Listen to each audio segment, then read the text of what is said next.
Proud of the NBA players. Can't say enough. This is what it's all about. Sacrifice, because that's what they'll be doing. You know that the network's going to lose money. So as a result, the league is going to lose money. As a result, the owners are going to lose money. As a result, they're going to make sure the players lose money. It don't matter. That's what the players boycotting these games. That's what they're saying. It doesn't matter because there are things that are more important than money. Our people is more important than money. That's what they're saying. That's what they're saying. It's that kind of sacrifice that we're talking about.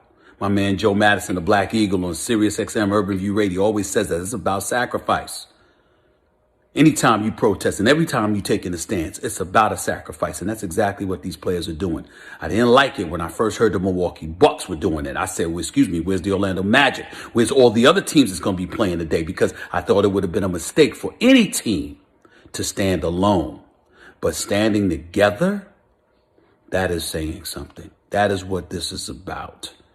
You want to really, really provoke change, you make stuff happen. Owners contribute to politicians and the political apparatus that exists in this country. Owners, league officials, commissioners, they all do. They're connected to these politicians. They can influence legislation on the local, state, and federal level to make real change take place. But that's step 2. Step 1 is something like this.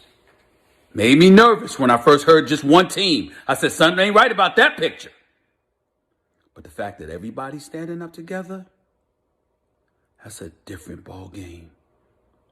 That's what it's going to take for real change. Against Orlando, that is the breaking news here on SportsCenter. It was an eerie scene in the bubble. Tip-off of Game 5, scheduled for 4 p.m. Eastern, but the Bucks players and staff just never came out on the court for warm-ups, never came out. It quickly became evident to everybody, including the Magic players and staff who were waiting for them, that they were not going to show up at all, boycotting this game as they protest the police shooting of Jacob Blake, the black man in Kenosha, Wisconsin, that took place on Sunday night. Let's take a look at the official statement that came down from the league. The NBA and the NBPA today announced that in light of the Milwaukee Bucks' decision to not take the floor today for Game 5 against the Orlando Magic, today's 3 games, Milwaukee versus Orlando, Houston versus Oklahoma City, and the Lakers versus Portland, have been postponed. They're all Game 5s, and Game 5 of each series will be rescheduled, end quote. For more, let's head down to the bubble in Orlando and say hello to Adrian Wojnarowski, our insider who broke this story. Woj, we saw your tweet come down at exactly 4:13 Eastern time that the Bucks were indeed boycotting this game, which seemed to come as a surprise to their opponents, the Orlando Magic, who were out on the floor waiting, and then they never came out. Take us through how and when the Bucks made this decision. Sage, the Bucks' decision came obviously prior to the game, and it was a decision that they did not share with upper management, ownership initially. The league was taken by surprise. League executives, from New York who were at the game went down outside the Bucks locker room to talk to them when they didn't come out when the second horn or the first horn sounded when teams would normally be out in warm-ups. And that really started a domino effect with Oklahoma City and Houston, and then the Lakers and Portland Trail Blazers. Once the Bucks made that stand, the other teams followed suit, and now there's a meeting tonight among players in the bubble to talk about where they go from here. As one player told me today, and other executives absolutely believe that the season's in jeopardy, Sage. So it's not just games tonight, or maybe even tomorrow. Well, I'll just pick up where you left off there, because this is the first time hearing of it. The potential that this is the last time we've seen NBA basketball this season. How realistic of a possibility is that? It is unclear, Sage, to me right now how realistic it is, but it is part of the conversation. And teams who are playing tomorrow are already talking amongst themselves today about whether they will play. There's 3 more games tomorrow. I think the tenor of that meeting with the players tonight, there will be certainly conversations with the Players Association. They've been ongoing with the league office. It is premature to say that we have seen the last NBA game this year, but listen, these players and these organizations, they are serious here about these issues. The Jacob Blake shooting touched off what was already a really raw environment within the bubble with players. They have felt these issues deeply since they've been here. They've continued to talk about them. They have made tangible, players and the league have made some tangible, put some tangible things in place moving forward. The coaches, but the players, there's a sense of helplessness among many and support among many others to stand shoulder to shoulder with them. And this is a moment in time in the NBA, in professional sports, and it is going to be a meeting tonight among players that I'm told, is going to start to dictate what direction this league and this bubble and these playoffs are going to go in. I'm looking at your tweet about that, Woj, that you posted about 30 minutes ago. Again, it says every NBA player invited to join, every player invited to join the meeting in the bubble at 8 p.m. Eastern time to discuss how they will proceed from today's boycott. That's what sources tell you and Zach Lowe. So again, is this players only? Is it in person? Do you know anything more about what this meeting will look like? I believe it's in person. There are, the teams who remain here in Orlando. I believe players can go. There are ballrooms here, meeting rooms for them to do this in.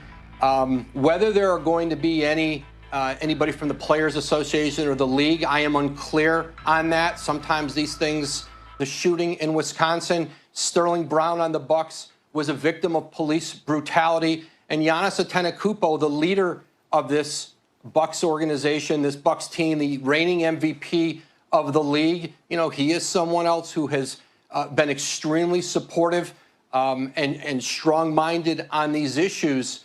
And the domino really did start. The dominoes started to fall once the Bucks made that decision and did not come out of the locker room against the Orlando Magic today. Once again, the Milwaukee Bucks, about 45 minutes away from Kenosha, Wisconsin, where all of this took place on Sunday night, the shooting of Jacob Blake. So I guess if there were a team to begin this, we shouldn't be surprised that it is indeed the Milwaukee Bucks. Woj, it'll be interesting to see what comes out of that 8 p.m. Eastern time meeting. We know that you'll be standing by with more on that.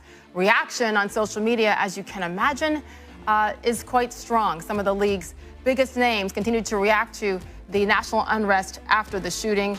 LeBron James, you can read what he said. We demand change, sick of it.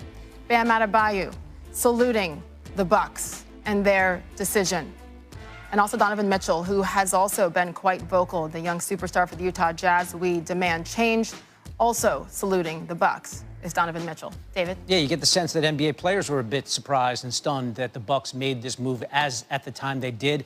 Our Malika Andrews has been there, and she was assigned to cover this. And Malika, you've been through the whole thing this afternoon. So give us, first of all, I know you're outside the Bucks locker room. Give us the very latest on what the situation is now. Yeah, David. So I am actually standing outside of the Bucks locker room as we speak, and tip-off was actually scheduled in real time for 4:10 p.m. Eastern. So exactly 2 hours, almost to the minute, after the Bucks were supposed to be tipping off Game 5 against the Magic. They're actually still in their locker room. I've seen a couple of facilities, but George Hill was wearing a T-shirt that says "Change the Narrative."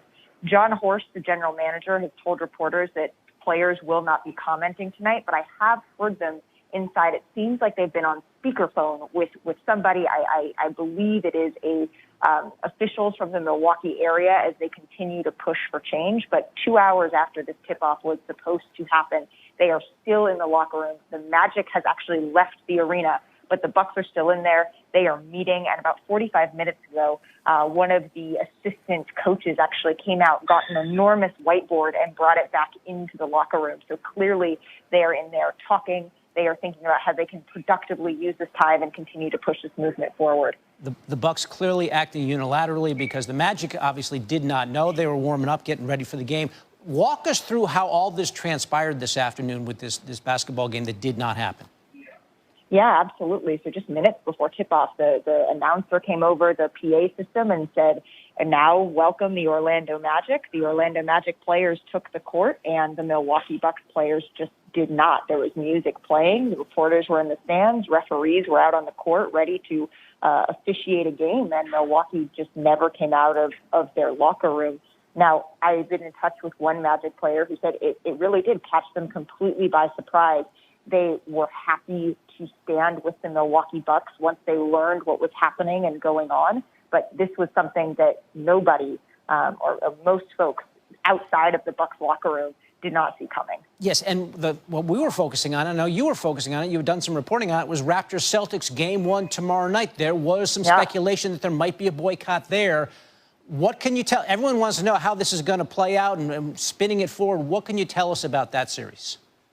Well, this is playing out in real time, but there is a belief, like Adrian Wojnarowski just reported, that this has the potential to embolden and empower others. The Milwaukee Bucks took a historical, meaningful, powerful stand here, and that has emboldened other teams to follow their lead, not only to support them in their pursuit for justice in the state of Wisconsin, but nationwide. And so it will be determined, it should become clearer after their meeting that Woj and Zach Lowe reported on what exactly will be coming down the pipe in the next couple of days for these players and these teams. But there's a whole lot that's unknown right now.